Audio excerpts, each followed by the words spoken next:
Now, moving on. Item 2, consideration of draft Burnham Park Plan. And our goal tonight is to introduce it to the community. And we, as part of our discussion, we'll be talking about next steps. We want to get more community input, so forth, at future meetings. We have a big agenda tonight. So we will be discussing as a board whether we'll have a special meeting or take this up for our next meeting. So Chuck, do you want to speak to this?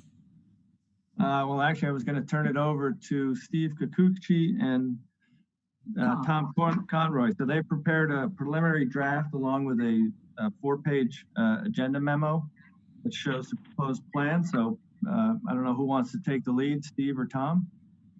I think Tom, yes? Yeah, I'll take it from here. I've got a slideshow. Let me just share this with everybody.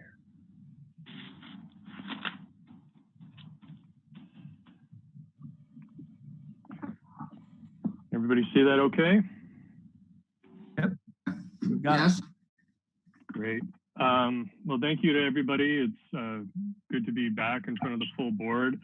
The last time our office had the opportunity to present conceptual work was a little over 2 years ago to the full board in May 2018. And so we thought it might be helpful to provide some brief background on the project and what's been happening since the last time we all got together. And just as a reminder, what everybody thinks of as the Burnham Strip is actually a lot smaller than it first appears. There's a lot of overlapping jurisdictions with not just the county and Caltrans, but also the Coastal Commission and potentially Department of Fish and Wildlife, the U.S. Fish and Wildlife Service, as well as the Army Corps of Engineers, all potentially having authority over different aspects of the parcel. And so as a result, we have largely concentrated our conceptual improvements to be within the limits of the GCSD's property line. There are some exceptions, but those have really arisen in partnership with San Mateo County. And I'll go over those a little bit later as I go through the presentation. Again, just as a reminder, back in May 2018, we presented 3 initial brainstorm concepts to the full board. These were very broad concepts intended to spark discussion within the community. A couple of weeks after the board meeting, we had a community session out on the site. And between those two meetings, nearly 100 comments were received on the concepts, and the overwhelming majority of the respondents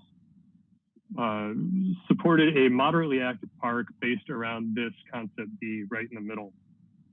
Activities with strong support included a children's playground, basketball, skate park, and skate ramp, all surrounded by a natural landscape filled with native plants and grasses, picnic tables, and accessible trails. Notably, a lot of the respondents preferred the same or less parking, a permanent restroom facility, potentially with showers for rinsing off after the beach. And these findings were confirmed through a community survey that the district circulated last September with over 500 responses, as well as in the community workshop event in last October, where several dozen people got together in small groups to charrette and work out and sketch up their visions of a future park. And you can see some of the results of that on the screen on the bottom right now. Over the winter, our office, working in conjunction with the Parks Subcommittee, distilled all of this feedback into this preliminary landscape plan, which was circulated with the staff report. As we discussed the plan, we thought it was helpful to break down the overall site into 3 distinct zones, each covering about 1/3 of the land. The southern third consists of the riparian zone that surrounds the Burnham Creek drainage. This middle section of the site is the active part of the park, and the northern third of the site is a more passive recreation area that's closest to existing homes. As you might expect, no significant improvements are proposed in that southern third. This area is a densely vegetated mix of some native and a lot of invasive species, such as Cape ivy and eucalyptus. alongside a fairly significant water course. Now, it's possible that future efforts to improve and enhance the vegetation here can be undertaken. In fact, our partners at the San Mateo Resource Conservation District noted that this area is a potential mitigation site for future Caltrans improvements. And you can tell on this slide that the majority of the vegetated riparian area is actually outside of the GCSD's property. But while we're not proposing any improvements within the limits of vegetation, we are showing a potential trail connection that extends from the Coronado Street crosswalk down on the bottom right of the image, up to Obispo Road and along Obispo until it enters the park. Immediately to the south of that Coronado Street intersection, the county has approved the design and funding of a trail extension that connects all the way down to the northern limits of Half Moon Bay. And so they see this as a potential continuation of that parallel trail. And you can see in the bottom left here, a concept of what that trail along Obispo Road might look like. It's likely that there would be some sort of curb or low bollards to help keep vehicular traffic separate from trail users. We've had, over the last year or so, we've had several conversations with county planning staff and Connect the Coast staff, and they are very interested in finding a workable trail alignment through this area to accommodate their goal of a complete parallel trail. Planning staff has even suggested that they could fund portions of this park project that relate to a parallel trail extension through the site. And we anticipate that the park subcommittee will be following up soon on that as we continue to refine the master plan. The middle third of the site is the most active part of the park, with concentrated amenities close to the downtown core of El Granada and away from the residential areas to limit disturbance and yet still maintain accessibility for the whole community. There are 4 dominant features in this area. The first is this large village green lawn and adjacent plaza, and the parking lot off of Obispo Road.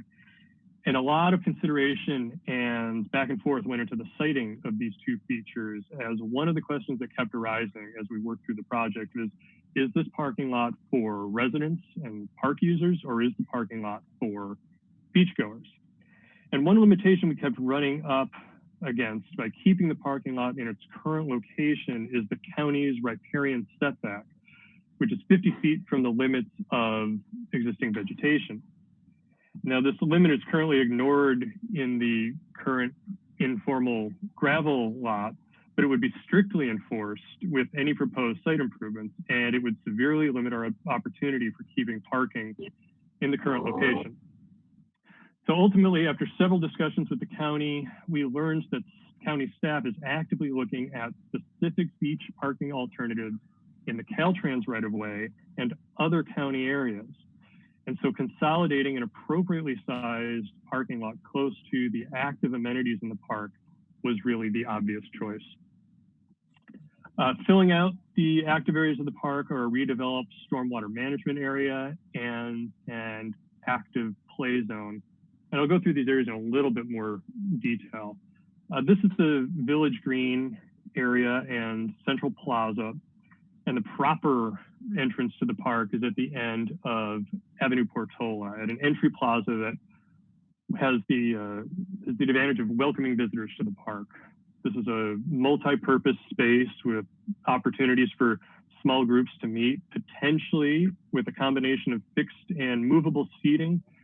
You can see some examples here on the screen of similarly sized plazas. I don't think any of these is exactly the right fit for our park, but they're about the same size as what we're showing on the attached plan. Now you can see the plaza opens up onto this large village green lawn, and the large lawn area has been a consistent community request throughout our design process. And this lawn will offer opportunities for community events, small performances, art shows, et cetera, that might overflow from the plaza.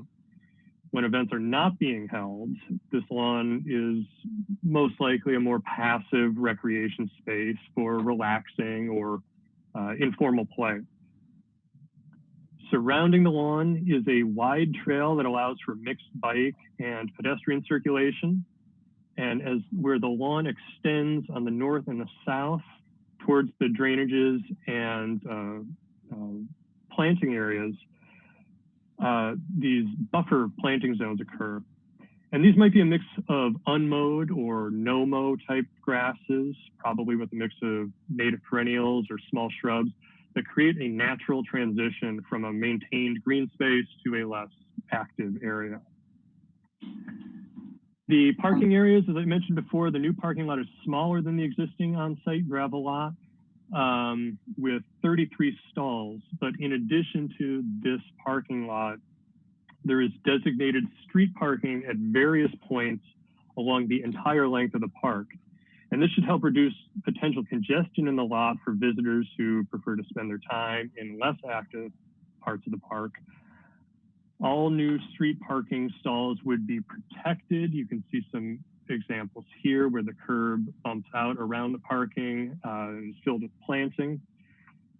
We also anticipate that all parking stalls, whether within the lot or along the road, would be pervious, either permeable concrete or pervious pavers. But the drive aisles and road surfaces would be a typical asphalt. And this combination of materials is a best practice that's encouraged by the county and leads us into the next section about drainage. There are two man-made drainages, the drainage ditches that currently split the site. The north one, pictured on the left, is a straight conveyance of street runoff. The other on the right emerges from a culvert at the end of Avenue Portola and slightly curves on its way west. Both of the drainages enter culverts and pass below Highway 1 and out into the ocean. The Resource Conservation District has found that stormwater conveyed in these drainages regularly exceeds acceptable levels of bacteria and heavy metals, as well as fertilizer runoff. And in 2017, they prepared a management plan for the GCSD in which they proposed revitalizing these channels through channel modification and aggressive replanting of native species to slow, spread, and sink stormwater as it flows to the ocean to allow increased treatment and infiltration. And this preliminary landscape plan expands on that concept by partially relocating the ditches and significantly increasing sinuosity, the meandering aspects of the ditches in their new locations. These red lines that are overlaid on the plan show the existing location of the ditches and where they have they've been moved to. In their new location, the northern ditch is almost 3 times its current length, while the central drainage ditch has been nearly doubled. And these would be wider, rounded bottom channels that significantly slow down water. They'd be planted with a robust mix of native shrubs and grasses to treat and filter stormwater runoff. A full hydrology study will really be required in order to determine the overall sufficiency of these channels, but RCD is willing and able to help us guide that process. Just for an example, this top left, this is a much larger project up in Marin, but you can see this used to be a straight creek where they have realigned and increased the sinuosity of that creek. This second photo, I think this is from Denver. This is a successful urban stream rehabilitation project. And it's important to note that the ditches on the Burnham strip are not creeks or streams. They are really just open conveyances of urban stormwater runoff that are going to be completely dry for significant portions of the year. And so as a result, the effect of the improvement means that these ditches might look more like this photo, the bottom photo here of Temescal Creek in Oakland. And it's not a great photo. There's a lot of contrast there, but you can see it's a broad, open, meandering channel that's highly vegetated. And this photograph is provided by RCD as a good analog for urban runoff management. The relocation of the existing ditches also has the benefit of significantly improving the flow of amenity spaces across the new park, which allows for more natural connections. These spaces flow from one spot to another rather than the site artificially being carved up by the drainage ditches. A path between the two rehabilitated drainages could be a boardwalk to allow for comfortable crossing during wet weather events, and could have even have a small bump out deck area for seating and potentially interpretive signage. Outside of the— interrupt you for a moment. Could whoever's talking in the background, can people who are watching this please mute themselves so we don't get the background noise? Thank you. Great, thank you, Barbara. Outside of these realigned and improved drainages, there are other fairly significant improvements in stormwater management. I showed these two photos earlier when I talked about the street parking. These planters that border the street and surround the parking areas would be biotreatment planters that accept road service runoff through curb cuts, and they would provide an initial level of treatment before the water continued across the site into and ultimately through the ditches and into the ocean. There's great examples. These pictures are good, but there's great examples of what curb cut planters could be right outside the Half Moon Bay Library right now.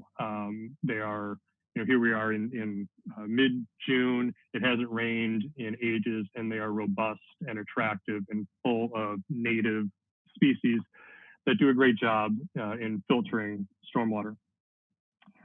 A secondary treatment area could be in this area just south of the parking lot.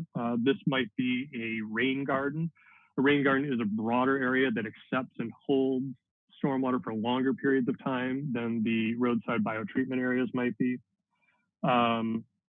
Both of these areas, as I mentioned, are attractive year-round, filled with native species that are adapted specifically for this purpose. A further recommendation from RCD was keeping stormwater shallow and open to sunlight as much as possible. So in locations where paving and treatment features might conflict, that might be under a path or through the parking lot, open metal grates should be used to allow the channels to remain open to the sky. As the pictures show, these are not simply functional methods of managing pollution or runoff, but can be really attractive year-round amenities that provide educational opportunities and potential learning opportunities with nearby interpretive signage. Moving north, this is the active play area of the park. These are the fun areas. North of the parking lot and the new drainage areas, the existing skate ramp has been relocated alongside a new ribbon track for younger skaters and scooters. You can see the existing ramp in the top left, and the bottom right shows a couple of images of what that ribbon track could look like. Both of these features were among the top requests from the community throughout the public process, and consolidating them next to other active amenities in the park allows for parents with children of various ages to not have to split their supervision or, God forbid, make their children take turns. Also high on the list of community requests is the playground, and in this area, we're proposing an expansive natural playground with separate areas for young tots, say the 2 to 5 age range, and bigger kids, which is probably in the 5 to 12-year-old range. You can see these pictures are some examples of what natural playgrounds could be. You'll see a lot of wood members, large logs, boulders, stumps, rope and rope netting, rather than brightly colored metal and plastic like we might see in a more suburban playground. Next to the playground is a moderately sized play along. This would be an active space that would likely have overflow from the play structures and picnic area. I'm sure you can all imagine a game of tag or chase that starts in one play structure and extends its way across the other one, through the play yard, across the picnic area, into the basketball court and back again. Central in this active zone is a large group and family picnic area that serves really as a hub for all of these play spaces around it, including an adjacent basketball half court. Finally, serving as an anchor between the parking lot and the play areas is a restroom facility. And this would likely be a prefab unit using natural materials on the exterior with dense planting to the north and to the east, which would help hide and soften the building from view offsite. Prefab facilities like these have numerous options, including the potential for showers, which was one of the highly desired items from the community surveys. Finally, here, the northern section of the park. Compared to the center of the site, this is a more pastoral, passive area of gently rolling topography and large mass plantings. We see a mix of grasses and native species with potential pockets of specialty plantings here and there for additional interest. And weaving through and around, and in some cases directly through the berms, are pathways. The primary perimeter path is 10 feet wide to accommodate bike and pedestrian users, and would probably be best as a durable pervious surface like permeable concrete. The interior pathways would be narrower, maybe 4 to 5 feet wide, and could be decomposed granite. One thing we're not showing at the scale of this drawing, you can see the picnic tables and play structures are really tiny. We do anticipate around this path numerous opportunities for benches to maximize views and to provide spots to rest. Just at this scale of the drawing, this is they would be little dots on the plan, but they're certainly part of the consideration, especially in the northern section of this park.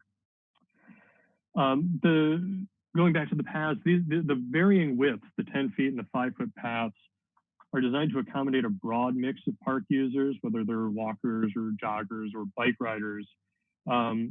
But the wider path size especially is really important to conform to county standards if we're looking to partner with the county to incorporate this into the parallel trail. Carved out of some of these berms and mounds are several small picnic areas, each with a table and maybe a barbecue.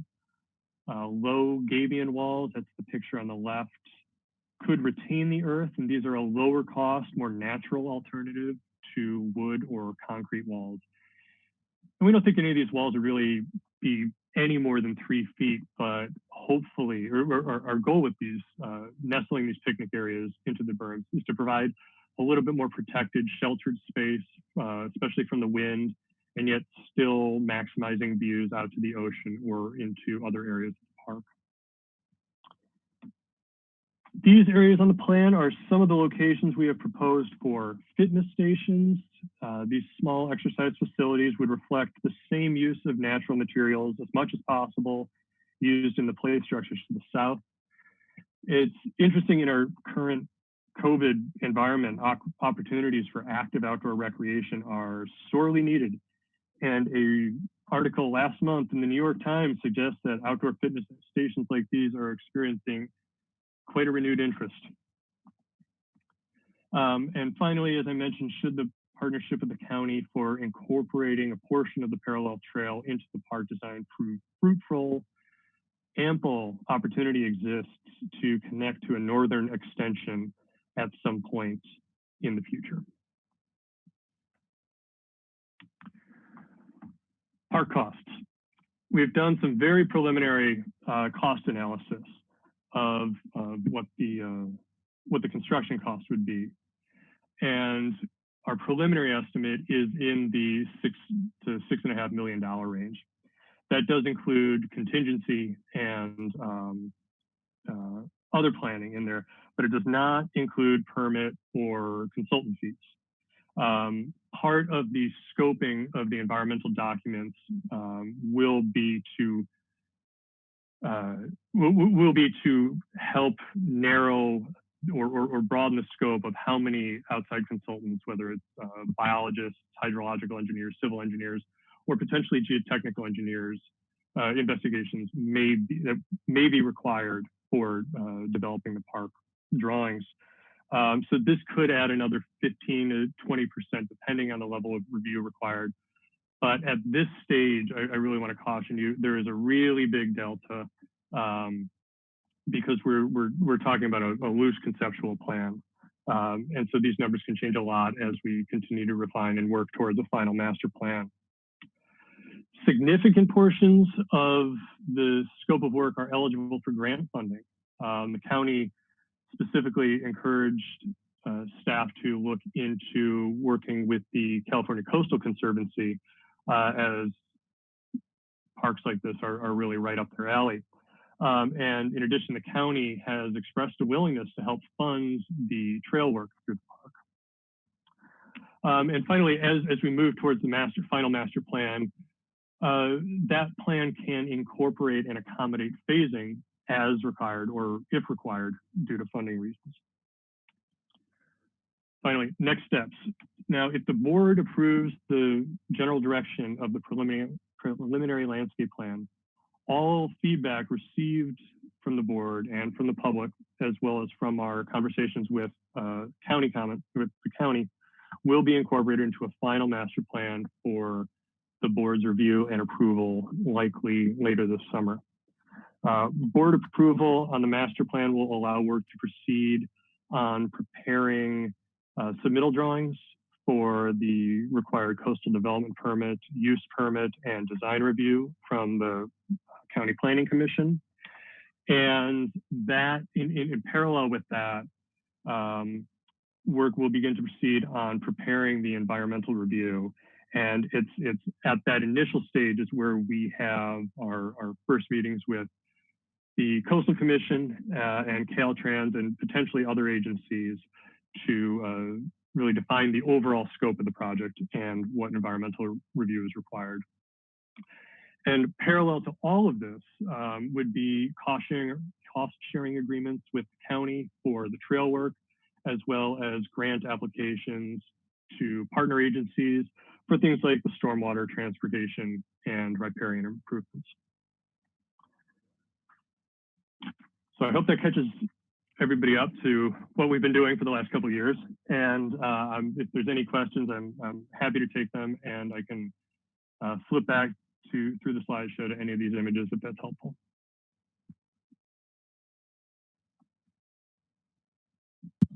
Well, I'd just like to say thank you very much. I think you've done a great job. David and I have been the committee. I have to get back to my Zoom. Whenever you switch, it's hard. Have been the committee to work with Kikuchi and Coco on this plan. And I feel as if it incorporates really well the input from the community. I'm also, because of the issue on the setback from the riparian area, which meant that we could not leave the parking in the current location, I think it's interesting that this plan confirms more to the vision of the people who originally preserved this land and had the vision to plan to create it, make it a park. So I think that's an exciting part of it. I would like to have some discussion tonight about whether we should have a special meeting in July. I think the Parks Committee is scheduled to look at this and provide us with some feedback on July 6th, which I think is really critical since they're our designated community feedback partner. I think we want to have another meeting with the board on this.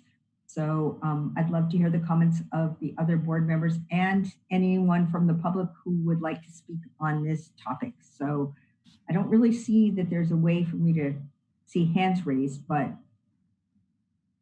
who would like to jump in next? I would.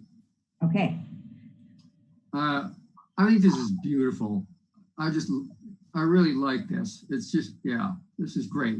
I do have a couple of questions. The northern straight trench drainage currently is shown emerging at the southwest corner, near the southwest corner of the proposed parking lot.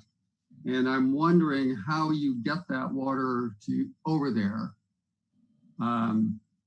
Because, and that is beyond that, I want to ask Tom about how they have incorporated the existing wet weather storage facility that's out there and the one it's about to be doubled in size.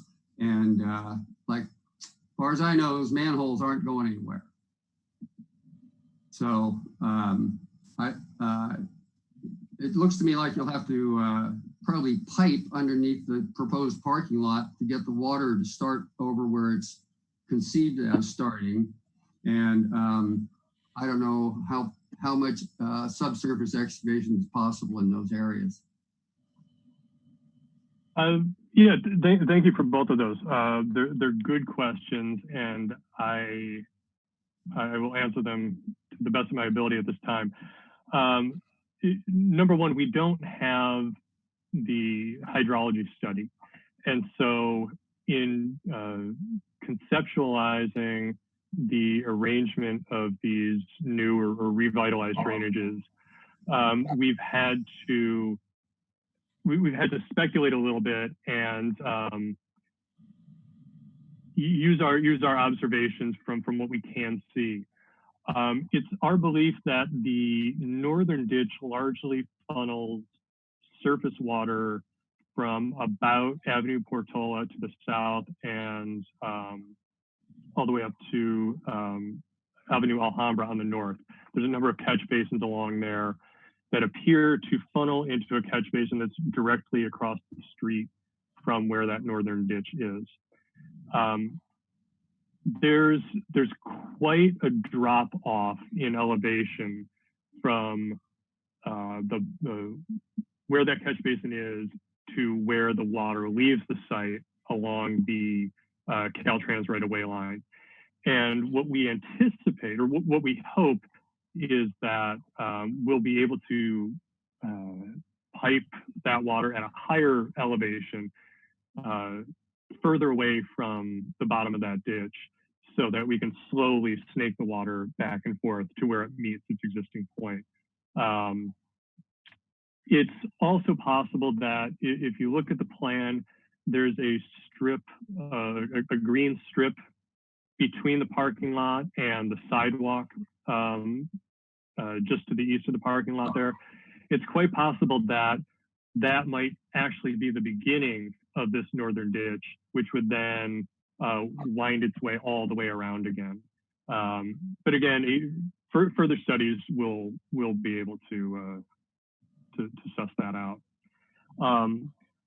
Regarding your question about the manholes and the wet weather storage system,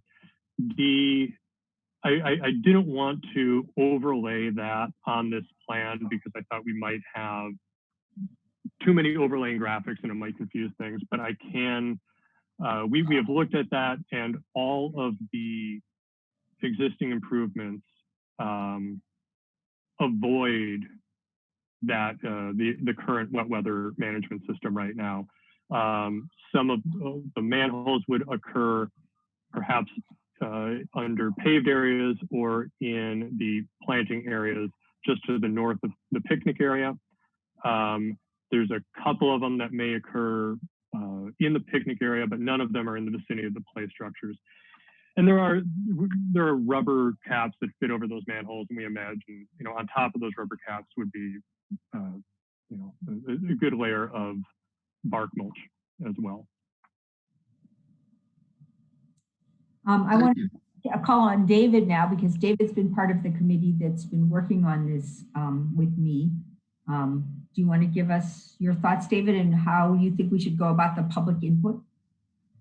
Yeah, I think either way, have another meeting to get it out there. Just since there are people that are going to want to have a meeting and comment on it, and I think we're open to feedback. I think even this design we talked about, that there's still opportunity to add little things and make changes, and even with the way that it is. I'm interested to see more details on the different types of grasses. So if I could get like a spec sheet where it says like, here's the grasses in this section, all the different types, and just to get a better idea of the lengths and things like that. Yeah, and then I think the cost is my only question. How do we go about? I think that's going to be the biggest question. How do we take that and break it down into the specific areas and wrap our heads around the budget portion of it, which starts to change everything once those numbers get up there. But the plan itself, I think, is good. I think we've come a long way and has everything that everyone's asked for, so I think that's the main thing. Great, David.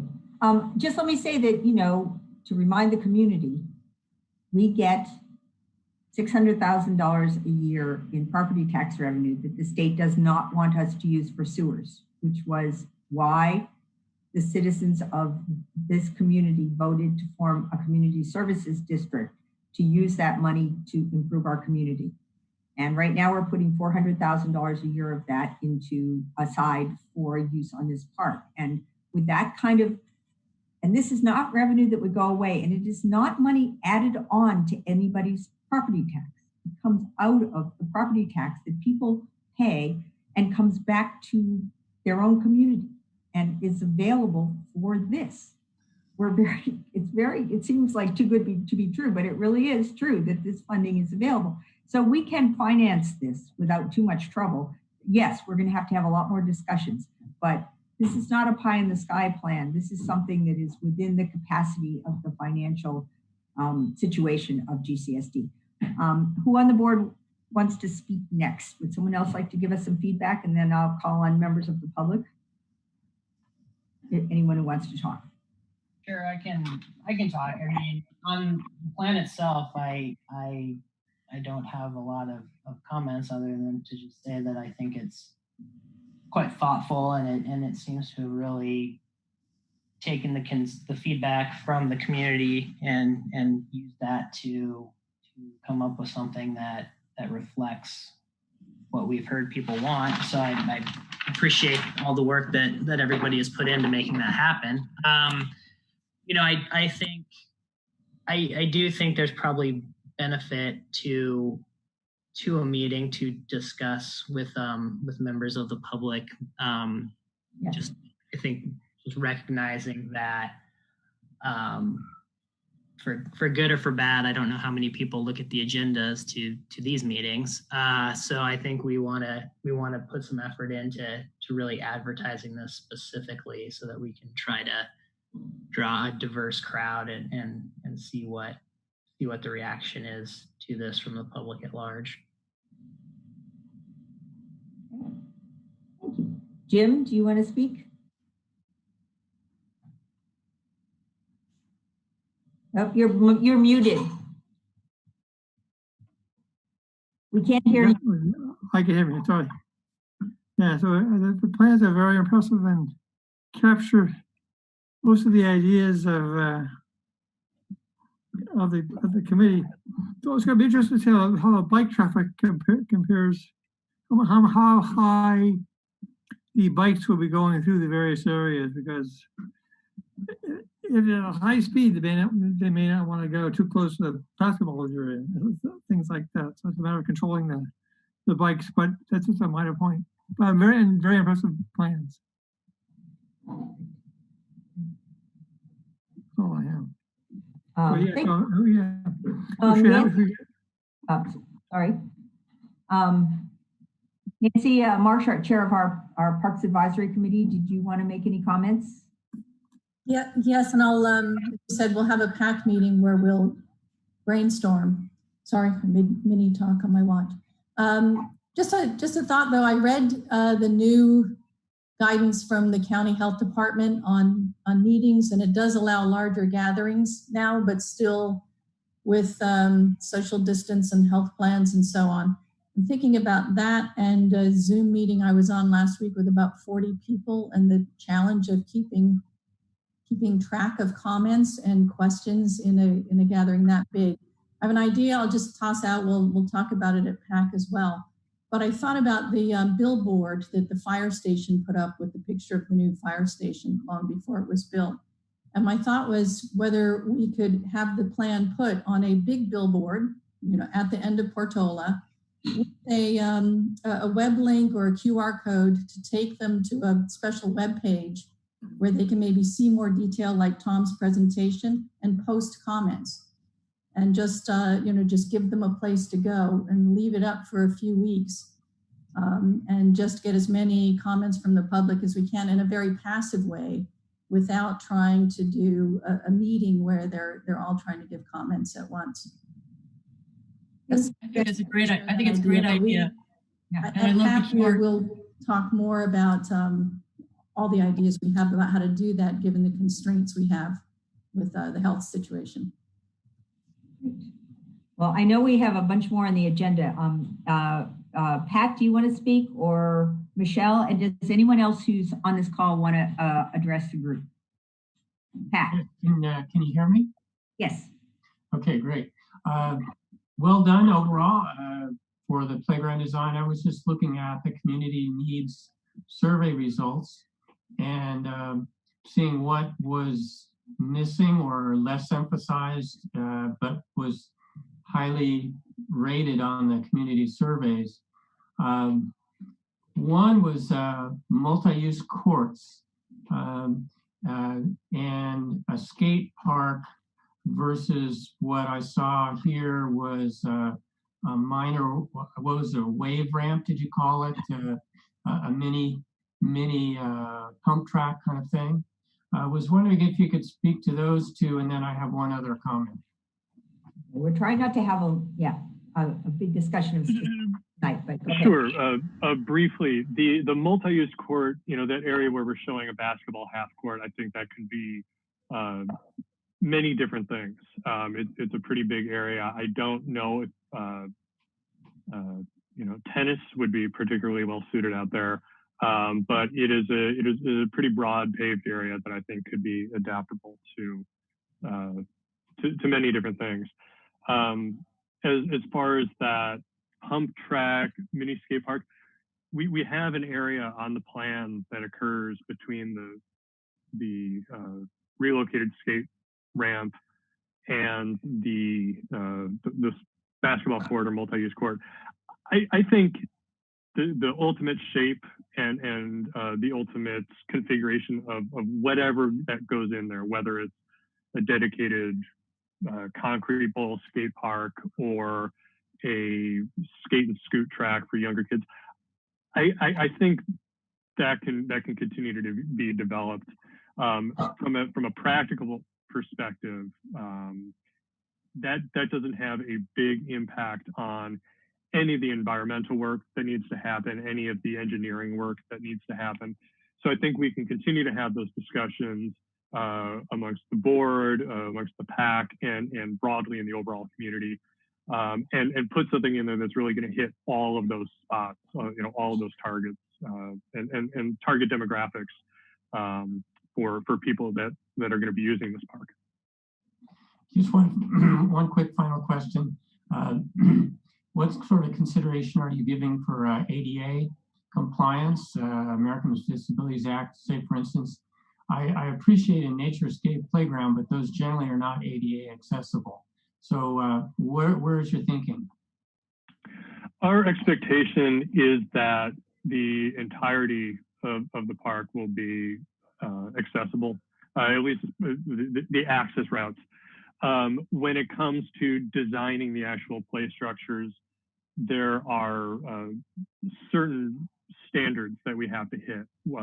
Certain percentage of the play amenities need to be accessible overall. And I think once we get into the specifics of those structures, it's absolutely imperative that we provide accessibility for everybody. So, and we will then. Thank you. All right, unless there's someone else, I want to wrap this up because we have a whole bunch of big agenda items still ahead of us, and we will have another meeting where we'll go into much more depth on this. I just wanted to emphasize also that Caltrans is looking at doing parking within the right-of-way. Not Caltrans, I'm sorry, the county is looking at doing additional parking in the right-of-way for beach access because we've moved ours a little bit. I want to very much thank the Resource Conservation District for their help. The county planning department has been absolutely great to bounce ideas off and provide us with feedback. And I really want to thank Tom and Steve from K&K, who I think have really taken all the things that this community has thrown at them and come up with a design that I'm really excited about. So thank you very much. And unless someone has some